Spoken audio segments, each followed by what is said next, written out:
From the notes of Dr. Malcolm Long, October 25th, 1985. First interview with Kovacs. Okay, now, I guess you know what this is.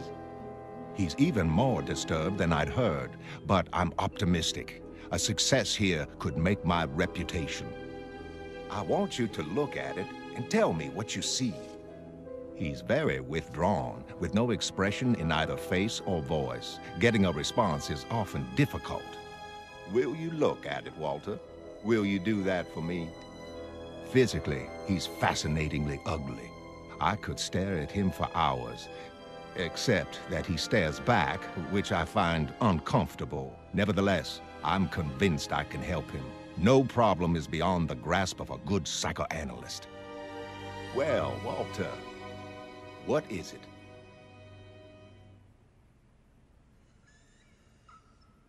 A pretty butterfly. His responses to the Rorschach blot tests were surprisingly bright and positive and healthy. I really think he might be getting better. I just wish he wouldn't stare at me like that.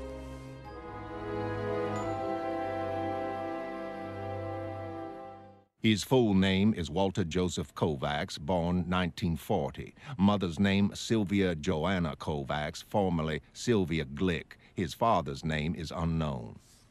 Let's try another, shall we? How about this one? He's 5 feet 6 inches tall and weighs 140 pounds. For his age, he's in excellent physical shape. The police have beaten on him pretty badly. During the police strike of '77, he made several inflammatory anti-cop statements, and they've never forgotten. The cops don't like him, the underworld doesn't like him, nobody likes him. I've never met anyone quite so alienated. Come on, Walter. Do it for me, huh? Walter? How on earth did he get like this? Okay, Walter. Now, I want you to tell me what's on the card. Tell me what you see. Oh,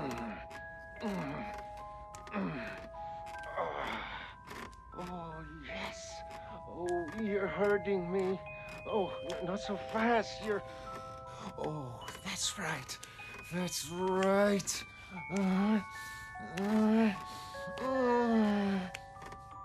Hey, what is this? Oh, God. You didn't tell me you had no kids around here. I get enough of this crap at home. Oh, baby, please, listen. He's kind of backwards. Please, don't get mad. Here's $5. It's more than you're worth. $5? You bastard! Get out of my way, retard. Mom, I'm sorry. I thought he was hurting you. You little shit! You know what you just cost me? Mommy. Well, Walter, what do you make of it? Some nice flowers. Wonderful. Walter, I'm very pleased with your responses. I really think there's hope, don't you? Ah, well, okay, Walter. I think that's enough for today. I'll see you tomorrow.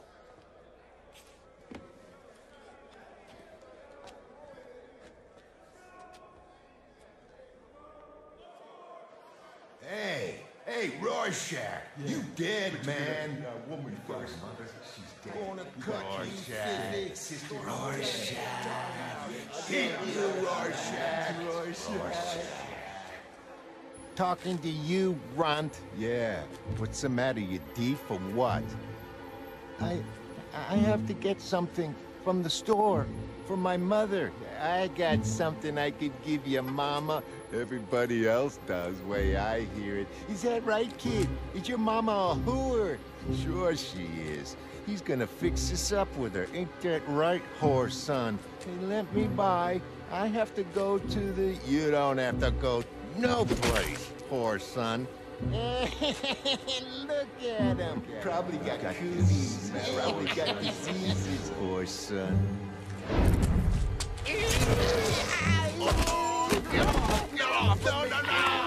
tore him off exactly like a mad dog.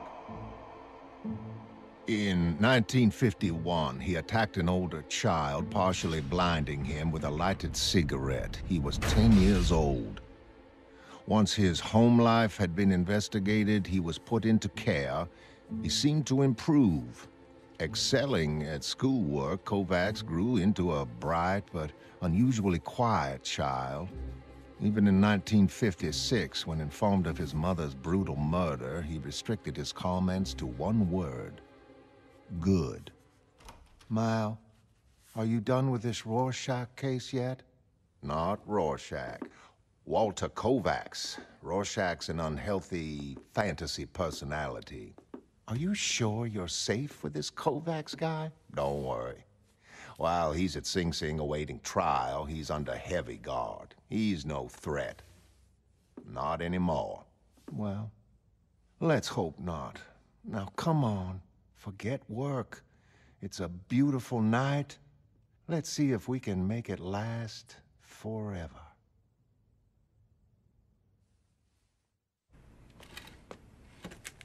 Good morning, Walter. Today, I'd like... Oh, sorry, late night. Today, I'd like to do something different. Frankly, Walter, I'd like to talk about Rorschach. Will you do that for me, Walter? Will you tell me about Rorschach? You keep calling me Walter. I don't like you. You don't like me. All right. Well, why is that, exactly? Fat, wealthy, think you understand pain. I'll tell you something, Doctor. I'll tell you about Rorschach. 1956, aged 16, left children's home, became unskilled manual worker. Job bearable but unpleasant. Had to handle female clothing. 1962, special order for dress in new Dr. Manhattan spin-off fabric. Viscous fluids between 2 layers latex. Customer, young girl, Italian name. Never collected order. Said dress looked ugly. Wrong. Not ugly at all. Black and white. Moving. Changing shape. Very, very beautiful. Nobody wanted it. Meant for me. Took it home. Learned to cut it using heated implements. Soon became bored. Fabric had no use. 2 years passed. Stopped at newsstand on way to work, bought paper. There she was. Woman who'd ordered special dress, Kitty Genovese. Raped, tortured, killed. Outside her own apartment building. Almost 40 neighbors heard screams. Nobody did anything. Nobody called cops. Some of them even watched. Do you understand? Some of them even watched. I knew what people were then. Behind all the evasions, all the self-deception.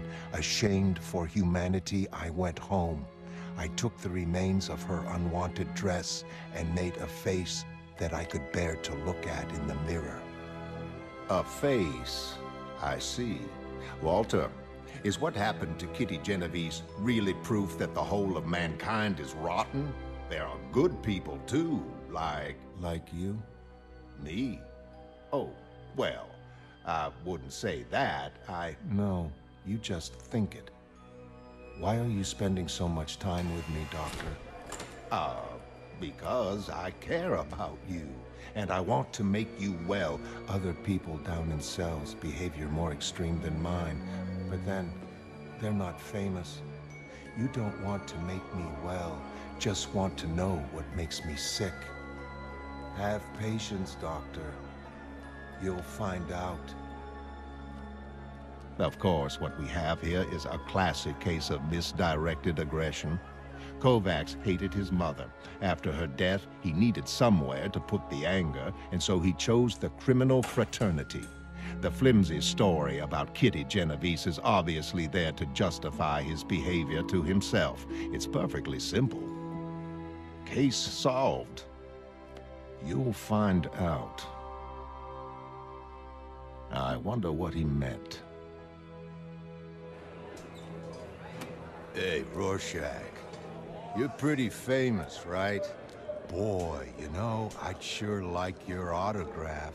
I got my autograph book right here in my pocket.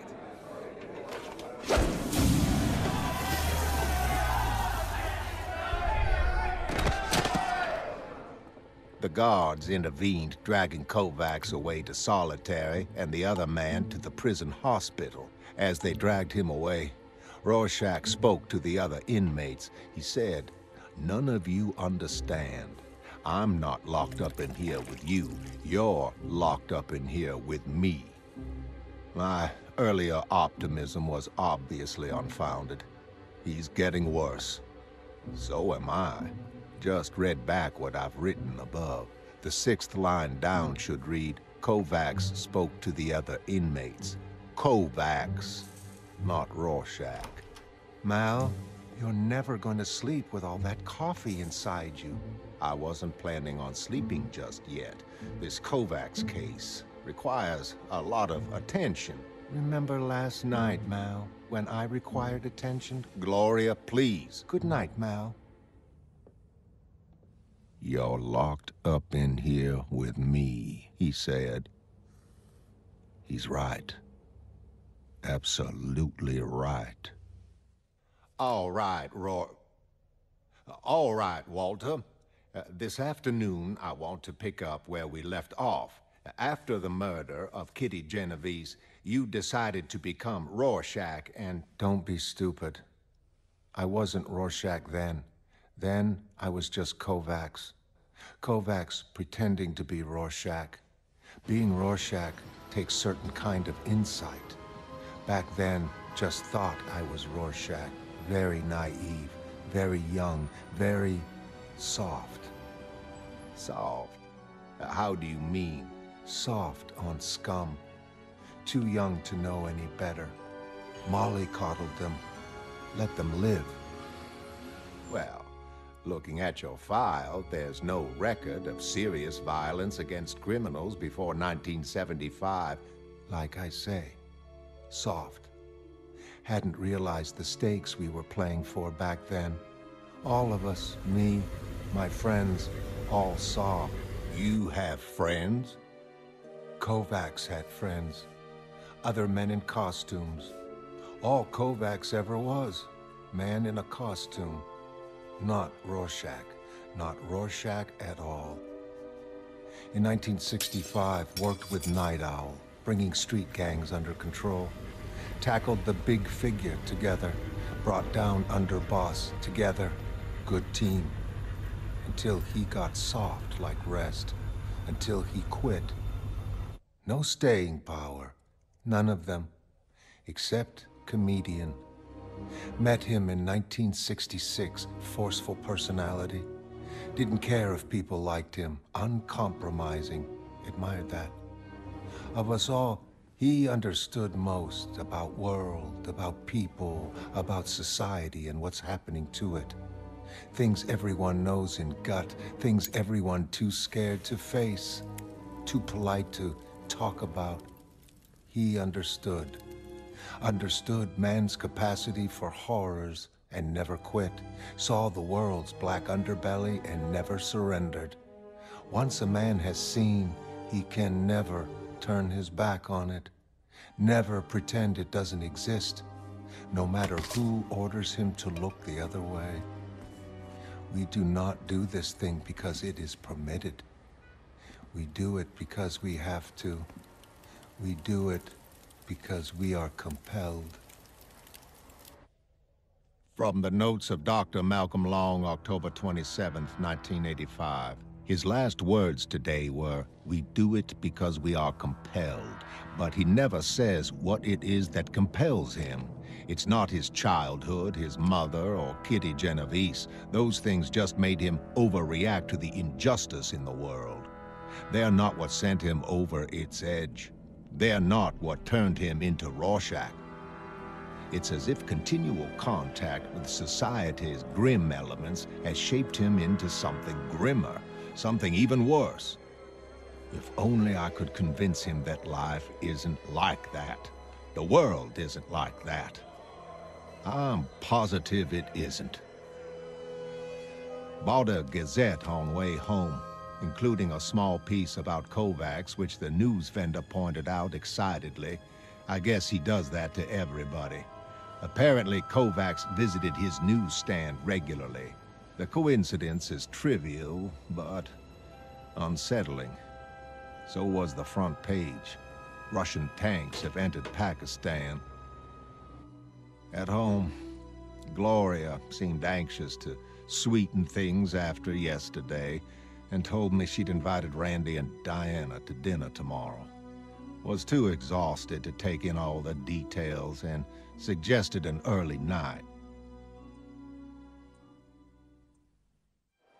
From the notes of Dr. Malcolm Long, October 28th, 1985. Today, he told me everything. Hello, Rorschach. How are you today? In prison, yourself? Fine. I'm fine. I thought we'd try some more blot tests. How about taking a look at this one for me? Seen this one before? Yes, I know.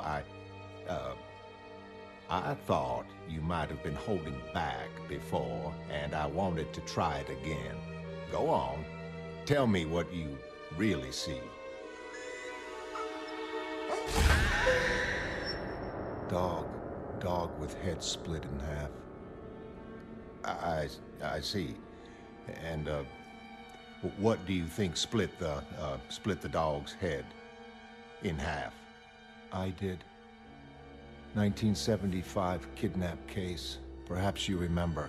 Blair Roche, 6 years old. Kidnappers believed she was connected to Roche chemical fortune. Stupid mistake. Father was bus driver. No money at all. Days dragged by. No word from kidnappers. Thought of little child, abused, frightened. Didn't like it. Personal reasons. Decided to intervene. Promised parents I'd return her unharmed. Visited underworld bars and began hurting people. Put 14 in hospital needlessly. 15th gave me an address. Disused dressmakers in Brooklyn. Bad neighborhood. Smelled of damp plaster and stained mattresses. Arrived there at dusk, no lights on in building. Something was making noise in wasteland at rear. Attacked dogs. 2 German shepherds fighting over a knob of bone. Didn't seem interested in me.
Shock of impact ran along my arm.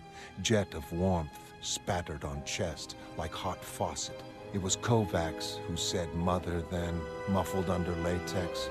It was Kovacs who closed his eyes. It was Rorschach who opened them again. According to my informant, man using premises named Gerald Grice. Out drinking when I called, returned to dressmakers at 10:45. Dark by then. Dark as it gets. Hello, Fred. Barney, I'm home. Come on. Who's got a bark for Daddy?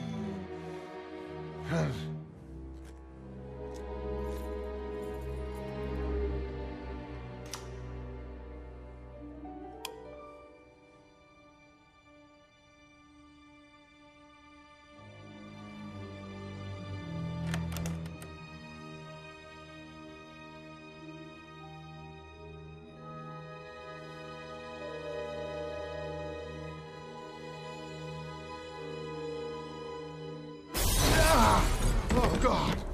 Oh, God! Who is it? Who's out there? I haven't done anything. I swear. Get off! Somebody get it off me!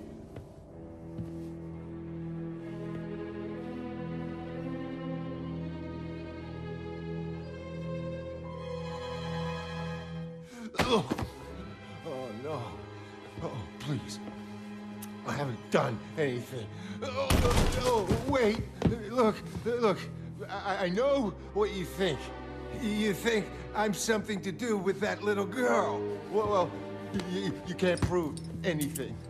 I mean, where's the evidence? You can't do anything to me. Hey, wait a minute. That's mine. Hey, look, please. If you just say something. Hey, are you crazy?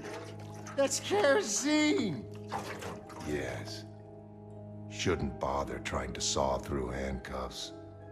Never make it in time. What do you mean? Am I supposed to? Oh, God. Oh, Jesus, no! You're kidding! You have to be kidding!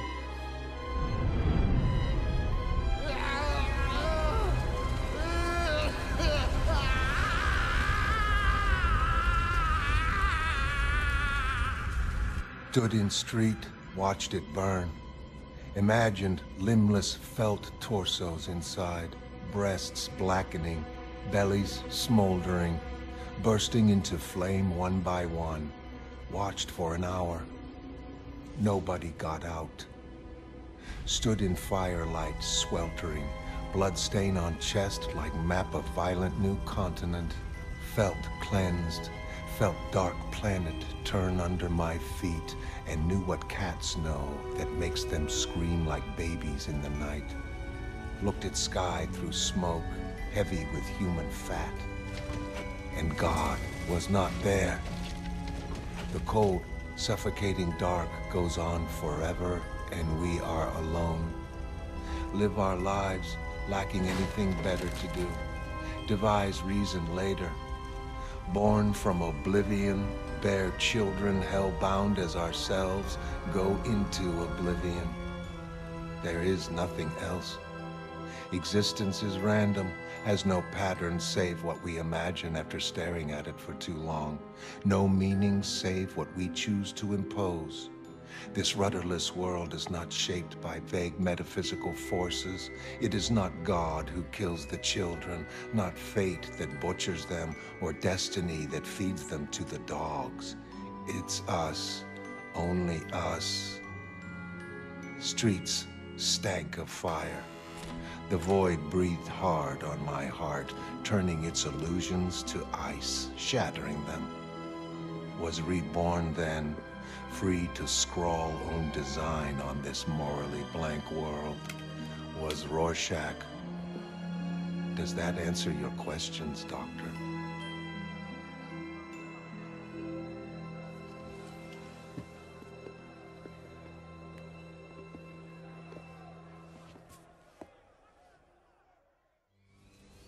From the notes of Dr. Malcolm Long, October 28, 1985. Bought paper. Nixon says U.S. will meet continued Soviet aggression with maximum force. Inside article on nuclear alert procedure, it says that any dead family members should be wrapped in plastic garbage sacks and placed outside for collection. Home. Gloria reminded me that Randy and Diana were coming tonight. Looked cross when I confessed I'd forgotten. We dressed for dinner in silence. Dinner didn't go very well. So, Mal, how are things going with this famous masked maniac of yours? Today, he told me about a girl who got kidnapped. Look, maybe this isn't such a good idea right now. Oh, boy. Was she tied up and gagged and helpless? Randy? No. She was 6. Her abductor killed her, butchered her, and fed her to his German shepherds. Gloria, where are you going? Diana remembered that their babysitter had to be home early, and they left soon after dinner. Gloria went into the bedroom. I followed her. She walked out again into the hall. I sat on the bed. She came in wearing her coat, subjected me to a lot of crude sexual insults, went out, the front door slammed. Why do we argue? Life's so fragile, a successful virus clinging to a speck of mud suspended in endless nothing. Next week, I could be putting her into a garbage sack, placing her outside for collection. I sat on the bed. I looked at the Rorschach blot. I tried to pretend it looked like a spreading tree, shadows pooled beneath it. But it didn't. It looked more like a dead cat I once found.